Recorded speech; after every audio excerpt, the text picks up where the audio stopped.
Welcome students, welcome to the e-learning platform of Calling Institute of Social Science. Today we will discuss about the applications of biotechnology. So in the previous classes we have discussed about biotechnology, its principles and processes. Now we will discuss about the applications, what are the applications of biotechnology. So let me explain what are applications in your course to study about biotechnology. First of all, biotechnology has a very vast application in day-to-day life, in previous years, in history and also in modern days. So, what are the chief applications of biotechnology? Let me clear. The first one, genetically modified crops in agriculture. So, we traditionally use the traditional varieties, the indigenous varieties. So, what are the drawbacks of indigenous varieties? Indigenous varieties, they take more time to cultivate, their harvest time is very more, and they are also very low tolerant to the drought and waterlogging condition, various climatic factors. So, when we use genetically modified crops in agriculture, we can modify their genes in order to tolerate to the drought, to the excess heat condition, to waterlogging condition, whatever the environmental stress they can tolerate to it. Then energy production. So, agriculture is the lifeline of human population as it gives us food. So, applications of biotechnology in agriculture is very important, an important application in for farm sector and for all of us. Then for energy production, we know energy production, what energy we are getting. So, traditionally we are depending upon the conventional source of energy. Conventional means we are depending upon the coal energy, the petroleum energy, which can be exhausted one day. So, now stress given upon, light given upon more on the non-conventional source of energy. So, biotechnology, we use biotechnology for energy production, we can use biogas plants. Biogas plant is an application of energy production. So, when in biogas plant, we are generally using the raw material as which are our waste. So, mostly our organic waste, our kitchen waste, our agricultural waste, every waste can be converted into energy. So, from waste to energy. So, from waste to energy paipariba by the applications of biotechnology. So, then food processing. Food processing, what are the applications in food processing? So, normally food materials get decomposed with the attack of various pests and with the attack of decomposing bacteria. So, by introducing a genetically modified varieties and you introducing some principles of biotechnology, we can lengthen the storage ability of the foods. So, foods can be stored for maximum times, foods can be utilized and distributed and marketed if it is stored for a longer time. There are some examples, we will discuss it later. In diagnostics and therapeutics, in diagnostic, in medicines, in medical purpose and in treatment of different various diseases, different genetical diseases, we can directly target the genes. If we modify the genes, then the genetically root of the disease will be cured. So, biotechnology can be applied in diagnostics and in therapeutics. In bioremediation is just waste treatment. When we treat the waste materials, our environmental waste material which pollute our environment, which pollute our surroundings, these materials can be remediated. Remediate means they can be mixed with the environment by the applications of biotechnology, by the applications of suitably cultured microbes. We can convert these waste material, the harmful hazardous substance in our environment which can cause serious disease, serious health risks, they can be converted into very suitable environment friendly product. Then first come to the what are the applications in agriculture. So, so let's see what are the applications of biotechnology in agriculture. Agriculture रे biotechnology कौन कौन application so first आम तीन टा point देखा mainly तीन टा point रे फोकस करबा एग्रीकल्चर तर applications first one the agrochemical based agriculture conventionally we use three modes of we use agriculture in different methods. So biotechnology can be applied, can be introduced in these 3 points of agriculture, 3 scopes. There are 3 main scopes for applications of biotechnology in agriculture. The first one is the agrochemical based agriculture.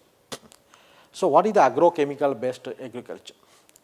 So it is the green revolution which started in 60s, started in India to enhance the farm production.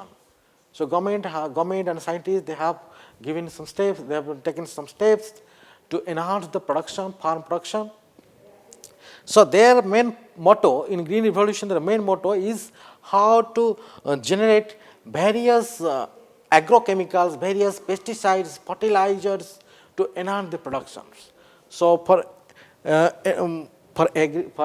pesticides, for different chemicals, these can be produced in plants or factories. They can produce, they can enhance our farm production. So they can be used to enhance our farm production and agrochemical based agriculture. Then organic agriculture comes.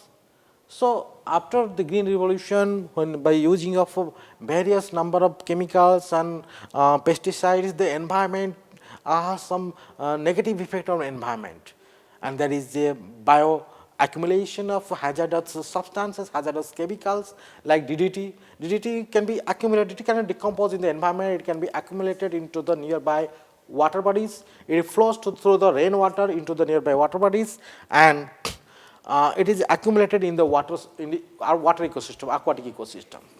And then the DDT can be taken into, can be taken by the phytoplanktons, the plants which the microplants which are used in the which are generally developed in the aquatic ecosystem. They take up the DDT or such chemicals which are non-degradable to the environment. Gradually, phytoplanktons are eaten by zooplanktons. Zooplanktons are eaten by small fishes. Small fishes are then eaten by large fishes, and large fishes are eaten by the top consumers. It may be a man or maybe a fish-eating bird.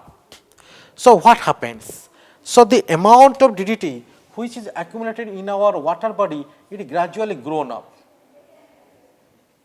So in phytoplanktons, the amount may be this much, but in zooplankton, the amount increases to that much, and to the small fishes, the amount increases to such, and to the large fishes, the amount increases. Most alarming situation comes.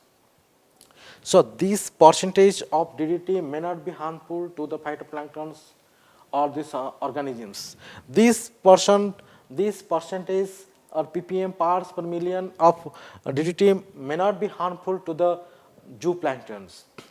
This portion may not be harm to the small fishes, but such a huge portion may be harm to the may give harm to the large fishes, which are generally our main target in fishery.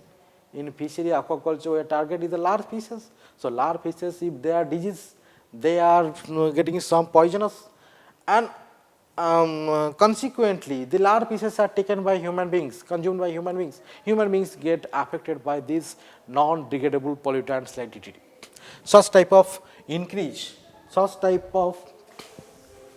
increasing the volume of these non-degradable chemicals in the environment, in the ecosystem, in the food chain, it is called biomagnification. Biomagnification. So such problems are arised. So in order to encounter these problems, now we introduce organic agriculture. Organic agriculture, what is organic agriculture? Organic agriculture is to replace the chemical, the harmful chemicals, with some environment suitable manures or organic fertilizers and organic pesticides. So here biotechnology can be used to develop organic fertilizers, organic pesticides. Now, genetically, in third point is genetically engineered crop-based agriculture. Here, we directly target to the gene of the crop. The crops which are attacked by pest, we just change their gene. We introduce some microbes gene which can produce some toxic substance. That gene introduced into the crop plant's gene, and the crop itself produce such a toxic which can kill the pest. Pest means the harmful insect which attack to the our crop plant. जो आम crop plant को जो insect मैंने attack करती से मान कहुए paste से direct किल करने आम यूज करता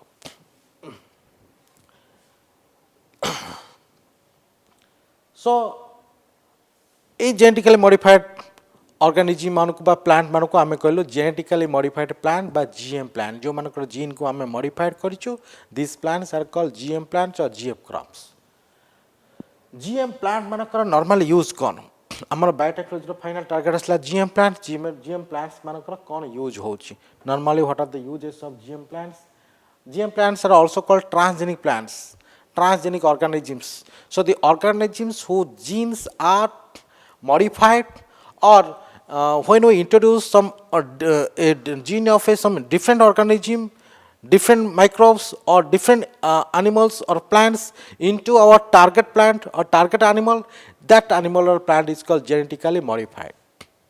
So genetically modified crops manakar use kono. What are the uses of genetically modified crops? Let me clear. They are more tolerant to the abiotic stress. Genetically modified crops are more tolerant to the abiotic stress. Like they can tolerate excess of cold, excess of heat, excess of waterlogging condition, and drought, etc. They can tolerate to abiotic stress. Pest resistance.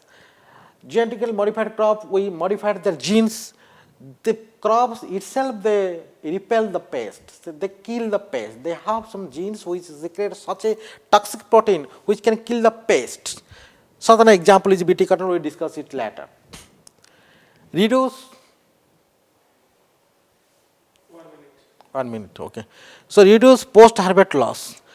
Flavor saver is a variety, we will discuss it later, which reduced our post-harvest loss. We can आमे से जो Flavr Savr variety को बहुत दिन पर्यंत we can रखी परिवार तक आमे करके enhance nutritional value.